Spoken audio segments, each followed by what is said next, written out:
So I know in other videos I have emphasized Kuan Yin Bodhisattva or Avalokiteshvara, the regarder of the cries of the world. And of course, Kuan Yin was one of the two bodhisattvas who flanks Amida Buddha along with Mahastama.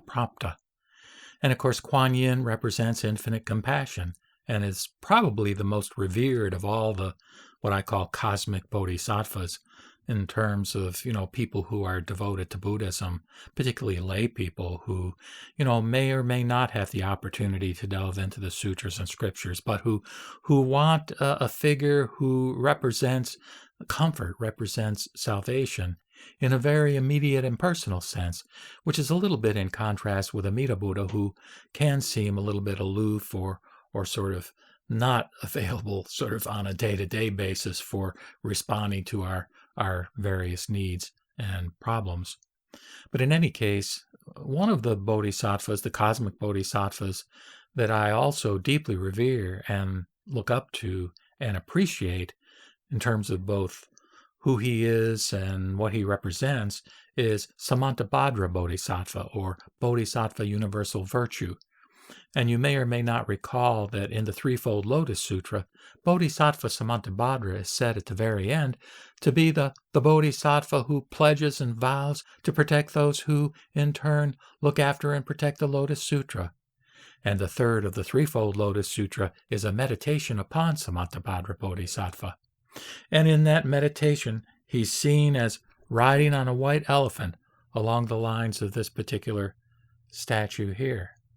And you can find these kinds of things in a variety of places, but whenever you see a bodhisattva with the long ears and the kinds of characteristic features of a bodhisattva who's riding on an elephant, you can pretty well count on the possibility that that's a rendering that the artist intended to be Samantabhadra Bodhisattva. Well, in any case, Samantabhadra Bodhisattva is also famous for his 10 profound vows. And I had previously recited those, and I think those are available on another playlist, but I'm now reciting another version of those, translated by Rulu, and in a few months you may be able to find those with Chinese and English text screens done by my friend Sean.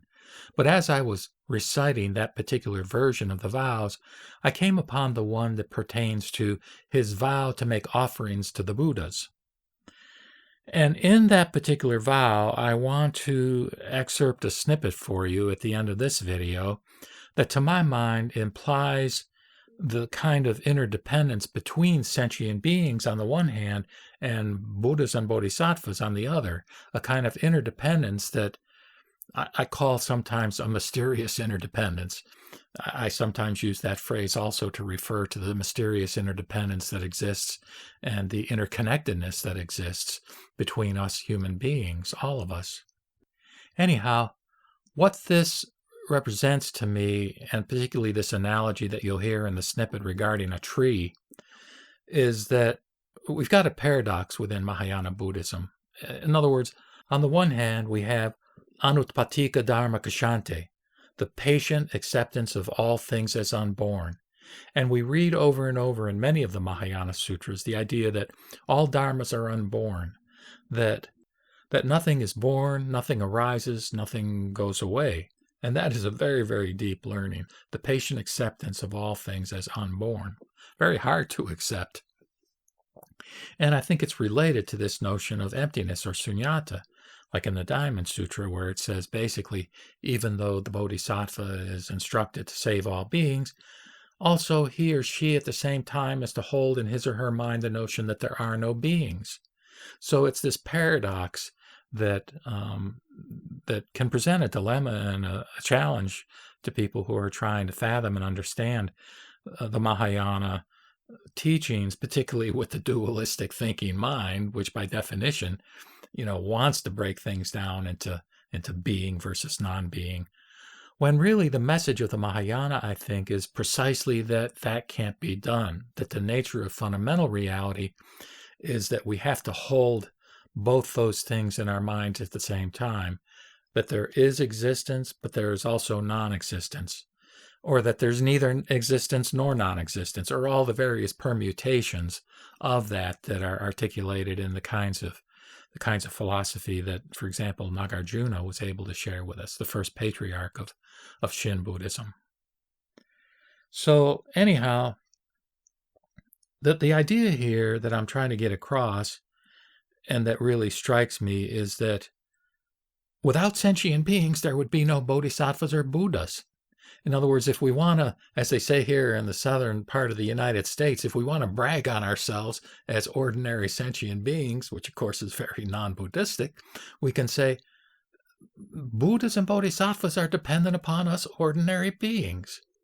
Well, how does that work? And I think this is part of what Samantabadhra is trying to articulate in the verbalization of his particular vow regarding offerings to the Buddha. Now, when I do these kinds of sort of off-the-cuff commentaries on a video, I have never, frankly, actually written text down. Some people who do podcasts do write text down, like, the Zen Studies podcast, which is an excellent one. So let me just go over these notes to make sure there aren't any points that I failed to get across in terms of this preamble prior to playing that snippet of Samantabhadra's vow to make offerings to the Buddha. I'm indicating here that I wish to address the paradox in Mahayana Buddhism between the notion that all things are unborn and that there is nothing to attain. And that's another key aspect that we see described in the Heart Sutra. Very important, that there's nothing to attain. This really gets emphasized in certain Buddhist scriptures that, in fact, it goes so far as to say there is no enlightenment, there's no Buddha, there's no nirvana, etc. So there's this sunyata kind of side of the continuum, if you will, versus the imperative to follow the Buddha way. In other words, to become a bodhisattva with the aspiration to become a Buddha by compassionately helping sentient beings as a bodhisattva.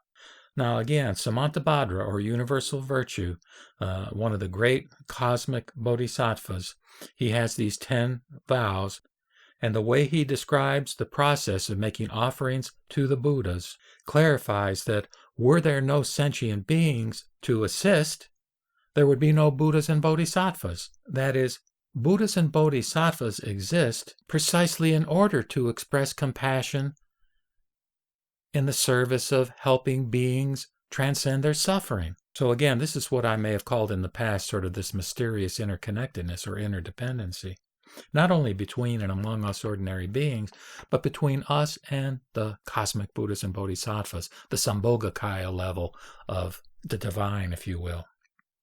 Now, just a couple of things is that you have to keep in mind that these dynamics, they're described in what I call extremely aspirational terms. In other words, the way that these vows are articulated, if you read them all or eventually hear them all recited, you'll see, they are well beyond anybody's capacity as a human being to fulfill. But again, this is just simply part of the style of these Mahayana sutras to give us a sense of, in some ways, the contrast between us and these divine or cosmic beings. Just a couple of other things also, just to make sure, most of you, I'm sure, are aware that when you hear the term Tathagatas, that does mean the same as the Buddhas. Tathagata, one who has thus come or one who has thus gone. And of course, Samyak Sambodhi or Anuttara Samyak Sambodhi being perfect enlightenment. So with those few comments, listen to this, and in particular pay attention, if you would, to the analogy of the tree in the desert, and see if it doesn't make sense that again there is this interdependence, and that by having at least some appreciation of that interdependence, we can maybe go a little bit further in resolving this paradox between the teachings in the Mahayana that tell us that all things are unborn and that there's nothing to attain, versus the idea that, that beings should work toward following the Buddha way by exercising as much as we can and as much as we're capable to do the compassionate activities of the Bodhisattva. Namo Mita Butsu. Namo Mita Butsu. Namo Mita Butsu. I serve as the good physician to those who are ill or in pain. I indicate the right road to those who have lost their way. I serve as the bright light to those in the dark night. I enable the poor to acquire the hidden treasure. Bodhisattvas equally benefit all sentient beings in this way. Why? Because when bodhisattvas support sentient beings, they in effect serve and make offerings to Buddhas. When they esteem and serve sentient beings, they in effect esteem and serve Tathagatas. When they enable sentient beings to rejoice, they in effect enable Tathagatas to rejoice. Why? Because Buddha Tathagatas have the mind of great compassion as their essence. Because of sentient beings suffering, Buddha Tathagatas exude great compassion. Because of their great compassion, they activate the Bodhi mind. Because of the Bodhi mind, they attain Samyak Sambodhi. As an analogy, there is a colossal tree in a wilderness of sand dunes. If its roots receive water, then its branches, leaves, flowers, and fruits will flourish. Likewise is the Bodhi tree, the king of trees in the wilderness of samsara. Sentient beings are the tree roots, and bodhisattvas and Buddhas are respectively the flowers and fruits. If one benefits sentient beings with the water of great compassion, one can develop the flowers and fruits of wisdom, becoming a bodhisattva, then a Buddha. Why? Because if bodhisattvas benefit sentient beings with the water of great compassion, they can attain Anuttara Samyak Sambodhi. Therefore, Bodhi belongs to sentient beings. Without sentient beings, bodhisattvas can never attain the unsurpassed Sambodhi. You should have such an understanding of this meaning. By regarding sentient beings with the mind of equality, one can perfect one's great compassion. By supporting sentient beings with the mind of great compassion, one can complete one's offerings to Tathagatas. As bodhisattvas support sentient beings in this way, so my support would never end.